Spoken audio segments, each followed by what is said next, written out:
সাংবাদিক বিমল চক্রবর্তীর স্মৃতিচারণায় মহানায়ক উত্তম কুমার। মনে পড়ে সেদিন ছিল 8ই জানুয়ারি, সুপ্রিয়া দেবীর জন্মদিন। গ্র্যান্ড হোটেলের কত নম্বর ঘরটা তা আজ আমার খেয়াল নেই। আমন্ত্রিত অতিথি হিসেবে সুপ্রিয়া দেবীর জন্মদিনের পার্টিতে আমি গিয়েছিলাম। সেখানে বলা বাহুল্য উত্তম কুমারও সেখানে উপস্থিত ছিলেন। মদ্যপান করছিলেন নানা অন্তরঙ্গ আপনজনদের সঙ্গে। সৌজন্যের বিন্দুমাত্র অভাব ছিল না তার। একটা জিনিস বরাবরই লক্ষ্য করেছি, তিনি যতই ড্রিঙ্ক করতেন ততই রোমান্টিক হতেন। রোমান্টিক নায়ক উত্তম কুমার। নায়ক থেকে ক্রমে তিনি মহানায়ক হয়েছিলেন। যতদূর মনে পড়ে, উত্তরত পত্রিকায় এই মহানায়ক বিশেষণটা আমারই দেওয়া ছিল। তা নিয়ে আত্মগৌরবের গরিমা আজ আর আমি করতে চাই না, কারণ তার আকাশছোঁয়া জনপ্রিয়তার আলোতেই আলোকিত হয়েছিল আমার এই সাংবাদিক জীবন। তার ভূমিকাটা ছিল হিমালয়ের সদৃশ্য। 8ই জানুয়ারি যে কথা বলছিলাম, গ্র্যান্ড হোটেলের সেই রাত্রে সুপ্রিয়া দেবীর জন্মদিনের পার্টি। নানা অতিথি অভ্যাগতদের অভ্যর্থনা করতে করতে এতটুকু ক্লান্ত হয়ে পড়েননি তিনি সেদিন।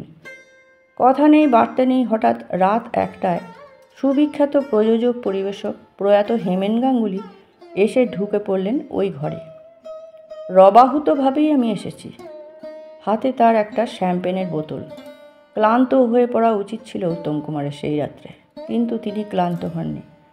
হেমেনবাবুকে আন্তরিকতার সঙ্গেই অভ্যর্থনা করলেন। গ্র্যান্ড হোটেলের একটা বিশিষ্ট কামরা বরাবরের জন্যই বুক করা থাকতো হেমেন গাঙ্গুলির। গ্র্যান্ড হোটেলের ওবেরয় কর্তৃপক্ষ সেই ইতিহাস জানেন। হেমেনবাবু সেই রাত্রে সেই 1টায় সুপ্রিয়া দেবীর বার্থডে পার্টির ওই কক্ষে ঢুকে পড়ে বললেন, আমি খুশি হব যদি দয়া করে আমার ঘরে একটু আসেন। ফ্রি আর্টিস্ট উত্তম কুমার যথারীতি ফ্রিলি 3 তলায় ওই হোটেলের হেমেন গাঙ্গুলির নির্দিষ্ট কামরায় যেতে আপত্তি করেননি। সুপ্রিয়া দেবীকে সঙ্গে নিয়ে তরতরিয়ে হেমেনবাবুর ঘরে ঢুকে পড়লেন।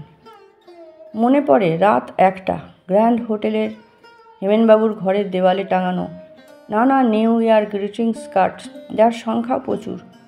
শুধু এদেশ থেকে আসা নয়, বিদেশ থেকেও আসা। উত্তম কুমার সেই কার্ডগুলির দিকে দৃষ্টি ফেললেন। এ দেওয়াল থেকে ও দেওয়ালে ব্যাকুলতার সঙ্গে তাকালেন। হেমেনবাবুকে একটি শিশুর মতোই বললেন, হেমেনদা, এত গ্রিটিংস কার্ড? আমতা আমতা সুরে হেমেন গাঙ্গুলি বললেন, ঘরে বাইরে আমার তো অনেক বন্ধু, প্রতি বৎসরই সবাই আমাকে গ্রিটিংস কার্ড পাঠায়। হঠাৎ দেখি উত্তম কুমার যেন আমার অনেক কাছের, তবু অনেক দূরের। ওই মুহূর্তটি আমার জীবনের চিরকালের ছায়া হয়ে আছে। তাঁর শিশু সরল চোখের চাহনি, মুখের অভিব্যক্তি, হেমেন গাঙ্গুলকে বলা সংলাপ, হেমেনদা, আপনার এত বন্ধু, আমার কিন্তু কোনো বন্ধু নেই।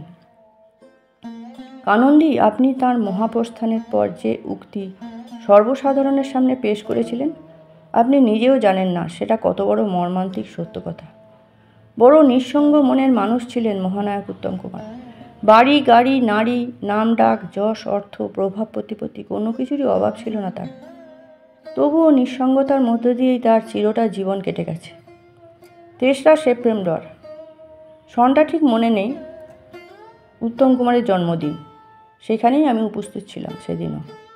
আমন্ত্রিতদের মধ্যে যতদূর মনে পড়ে, ওই অনুষ্ঠানে নানা অতিথি অভ্যাগতদের মধ্যে অভিনেতা অভিনেত্রীরা ছাড়াও নানা নামি দামি গায়ক গায়িকাও উপস্থিত ছিলেন। যখন ভাঙল মিলনমেলা, জন্মদিনের পার্টি, উত্তম, জায়া, গৌরী দেবীও সেদিন সেখানে উপস্থিত ছিলেন। অনেক গান, অনেক কথা, অনেক খাওয়া দাওয়ার পরে তখন রাতও অনেক হয়ে গেছে। গৌরী দেবীরও বিদায় নেওয়ার সময় তখন।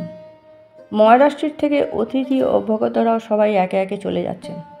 হঠাৎ সুপ্রিয়া দেবী উত্তম কুমারকে হারমোনিয়াম ধরতে বললেন, অনুরোধ করলেন একটা গান করতে। তিনি তখন ক্লান্ত, বড়ই ক্লান্ত। অনিচ্ছা সত্ত্বেও গান ধরলেন, আমি জেনে শুনে বিষ করেছি পান। তিনি জেনে শুনেই বিষ পান করেছিলেন, নইলে আরও হয়তো কয়েকটা বছর বেঁচে থাকতেন আমাদের মধ্যে। অথচ সবাই তো ছিল তার প্রাণের চেয়েও প্রিয় ফুটফুটে পুত্র গৌতম, ভালোবেসে বিয়ে করা লক্ষ্মী প্রতিমার মতো স্ত্রী গৌরী দেবী, বন্ধুর মতোই ঘনিষ্ঠ 2 সহোদর বরুণ ও তরুণ, সর্বোপরি মা, যার বুক ভরা স্নেহ আর আশীর্বাদের ফলেই উত্তম কুমার চলচ্চিত্র জগতের এক কিংবদন্তির নায়ক হয়ে উঠতে পেরেছিলেন তাঁর জীবদ্দশাতেই। পরবর্তীকালে তাঁর জীবনে এসেছেন দুর্ভাগ্যের মেহেরুন্নিসা সুপ্রিয়া দেবী, ফুলের মতো নিষ্পাপ দত্তক নেওয়া কন্যা সোমা। নিয়তির কি নিষ্ঠুর পরিহাস! সব পেয়েও কোনো কিছুই না পাওয়ার যন্ত্রণা নিয়ে চিরটাকাল জীবন কাটিয়ে গেলেন মহানায়ক উত্তম কুমার।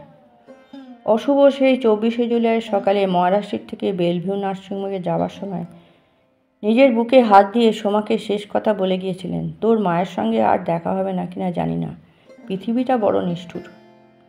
নিষ্ঠুর তো বটেই, নইলে সবাইকে ফাঁকি দিয়ে অসময়ে তিনি চলে যাবেনই বা কেন? আরও অনেক কিছু দিয়ে যাবার ছিল এই বিশাল শিল্পী মনের মানুষটির। নমস্কার।